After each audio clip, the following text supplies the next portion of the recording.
So Verdance is actually picking up steam in Classic Constructed, but in Blitz, she has been and still remains a very, very strong hero. I'd say like a tier 1.5 hero within the current meta. So today, let's talk about the couple ways you can play her, and then ultimately why I've landed on the one that I'm running right now, which I believe to be a very good deck.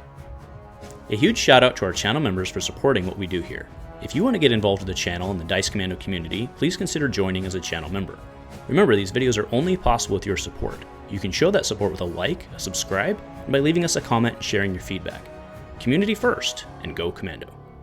Hey there, my flesh and blood friends. Welcome back to the channel, and thanks for tuning in. Today, we are talking Verdance in Blitz specifically. Okay, now, as I mentioned, coming off of Portland and stuff like that, she's actually been starting to see a pretty good surge in Classic Constructed. Now, in Blitz, I believe her to be very, very, very good. And actually, if we go back to the last skirmish season, right? I know at the time that this video is coming out, we're in a skirmish season, and I don't know what the results of those are yet as the time I'm shooting this. That's how time works. But if we go back to the last skirmish season, Verdance was actually picking up steam through the season. And I've been playing with her quite a bit over the last month or so. And there's a couple different ways. Well, there's fundamentally two different ways to build her. So let's talk through that at a very, very, very high level.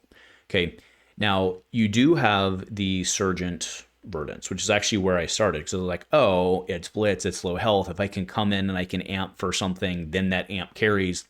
That's pretty cool, right? And you start doing your crazy monkey math. Very good. That said, where I've landed and what we're going to be looking at today is the sister version to that, which utilizes Waning Moon. Okay, now this is really kind of functionally similar in terms of like a mid-rangey type build to where at least my understanding of where many of the CC decks land.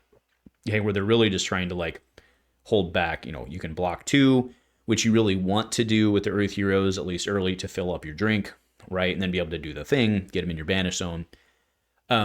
Side note, with the way that Blitz works right now, it's pretty rare that I'm actually getting pings off of her, meaning like it's pretty rare that I'm using the 4 in your banish zone for anything other than like felling. Right? Just with the way it works, it's pretty rare. Because again, you only have to you're playing Storm Striders, you only have to get them down to like, 6, 8 health, then you can do your thing. Okay? So you got that going for you, right? But what's cool is again, like I said, you're going to be throwing early defending, and you can really just 1/4 and Moon off of the blue. Throw the 6 Arcane through a 4 and a 2, right? Which is pretty effective when, again, you remember that your goal is really to only get them down to, 6, 8, right? It's not that hard to do, especially if you're pulling away their blues in a pretty relatively quick format. But the longer the game goes, the more you extend the game, the more it's to your advantage. Okay, so there's a couple things I do want to discuss that when we go into the deck, I want to talk about why they're missing. The first thing you're going to notice is gone is Plow Under. So Plow Under obviously is, it's a like $40 card. It's one of the chasier M's out of Rosetta. It's got the disruption. However, I've really found that Cadaverous Tilling, which is just a common, actually does more what I want it to do. And it has less to do with the fact that like Plow Under is a yellow and it's kind of weird because you want the blue with the 1/4 in this build. It's more so just the fact that like Tilling actually pretty good. Because you don't need, it's not looking at having 4 in your banish to get its thing like felling or like Plow Under is. This can just decompose and throw 8, which is pretty decent considering, again, with Storm Striders on, like you don't mind doing like, let's call it the Ice Under thing where like you throw an attack and then you pop off the next turn, right? That's pretty good. So eventually I ended up landing on Tilling and actually took out Plow Under. And another card I do want to talk about, her thing is Rampant Growth Life. I mean, it's not, I was gonna say it's her spec. It's not, but functionally it is, right? This is your, ampy combo. But again, with Blitz and Stormstars, like I find it actually pretty rare. There's actually a lot of matches I actually side this out on. Really, I'm only playing this one for like matches I expect to go longer. Maybe a Florian or a Guardian or something like that. Because anybody who has more blues is going to be able to extend the game on you, right? But then you've got other weapons at your disposal. Another neat thing about this deck is with Tilling in there, we actually get a significant number of poppers, because it's an interesting challenge actually with this is a Florian problem too, but when you're adding in, Felling and Plow Under, they're your big attacks. They're your 6 attacks, but they're not 6, right? Felling's 4, Plow Under's 2. So Cadaver Stilling is a 6. We have Fruits of the Forest, which are, red is naturally a 7. And then we can board others, which we do on FFS, for example.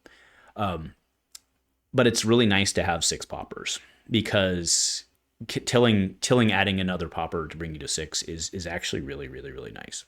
Okay, so let's go ahead and bring up the deck itself, and obviously the link's below, and you've probably clicked and been walking through it, which is totally cool.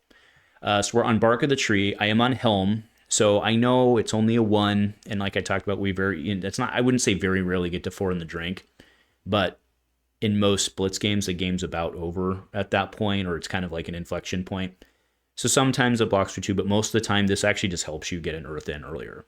Because again, if you look at the deck, there's not a ton of Earth cards in here, so you really need to make sure that they're there when you need them. Okay.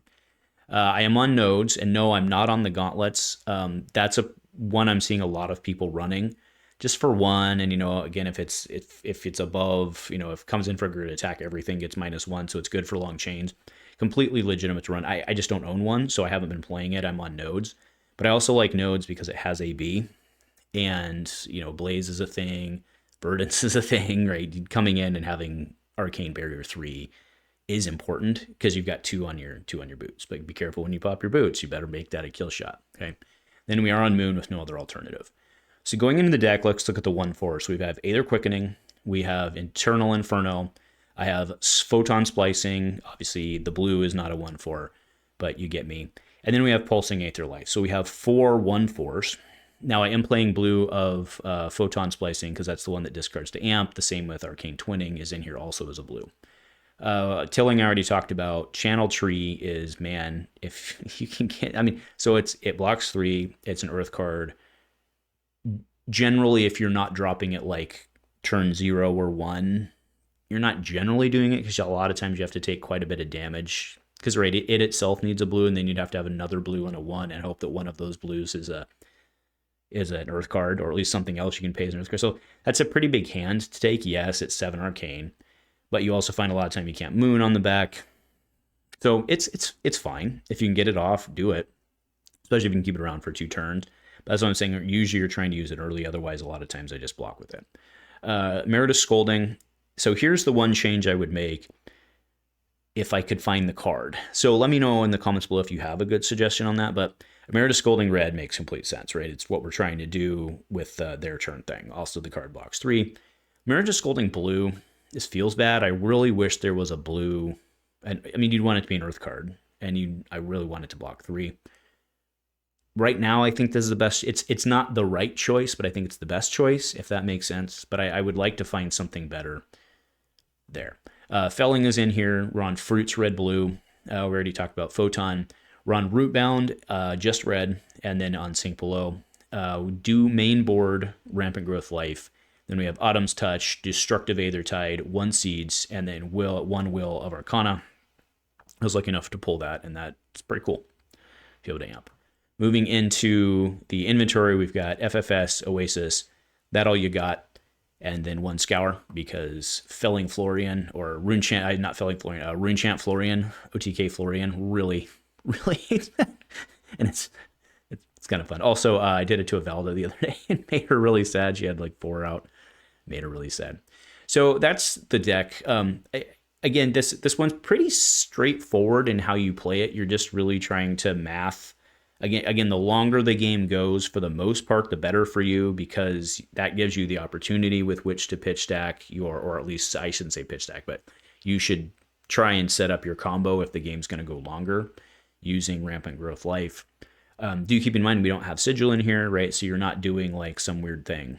So what I do find is that often I end up swapping. So Rampant Growth Life's actually one of the ones I swap out. And I know how that sounds, right? Because of how you play your NCC, but it's different in Blitz, right? You really just need to chip away and get them down. So I've been playing That All You Got in that spot, or I'll drop in FFS in that spot if it's an Illusionist, because Dromai's been making a resurgence. So keep that in mind. She can set up some AB on the table pretty quick, and you have a hard time against Romai when you have to start throwing Arcane at dragons. That really stinks. So you want those poppers. So anyway, that's it. I've been really impressed with Verdance. I do believe she's like a tier 1.5 hero. I think at the top you've got like, your Zens and your Blazes, and then I think Verdance is right in there, just below them, but right in there. Very, very, very good. And actually, she does pretty well. In fact, she's maybe even like in between like that and the next tier, because like she doesn't do super great against Zen. Not many do. She actually does pretty good against Blaze, right? Lots of blues, AB, chipping away and you can throw a physical light. It's just a lot of things that you do struggle, obviously, to get your decompose, right? That's where stuff like Cadaver's Tilling, it works. So anyway, have some fun with it. I highly recommend giving this one a shot, or at least knowing how to play against it. Verdance is an extremely popular hero, and I think like I said, based on where she was gaining steam into last Blitz season, and where I think she ranks right now within Blitz meta, you're going to see her, learn how to play her, have fun with it, and go Commando.